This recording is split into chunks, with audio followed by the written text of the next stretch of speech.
The question is that you say that there is no hard and fast rules in chanting the holy name, but at the same time we know that there are 10 offenses to the holy name.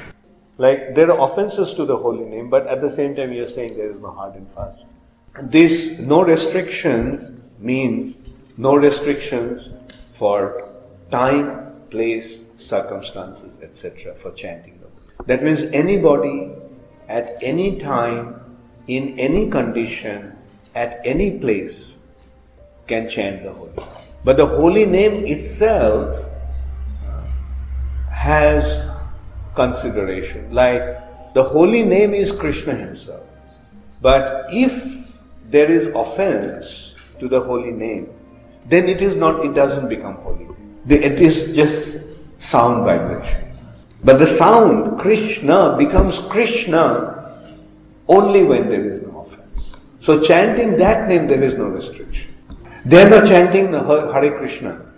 They are not chanting the holy name. They are chanting Hare Krishna.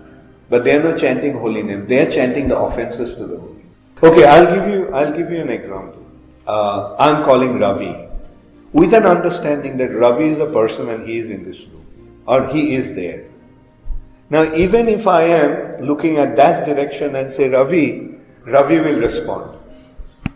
Isn't it? Won't you, Ravi?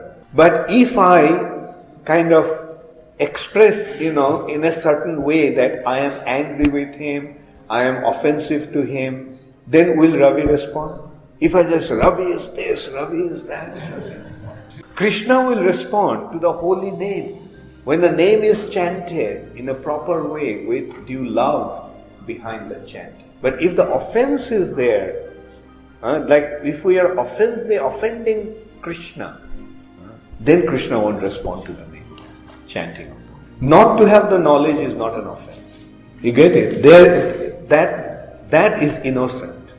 They're chanting without knowing, that is innocent chanting. But offensive chanting is, innocent chanting is neutral. Offensive chanting is negative. From neutral point, you can go to positive chanting. So that's why the benefit is there. But negative chanting is not going to give you the positive result.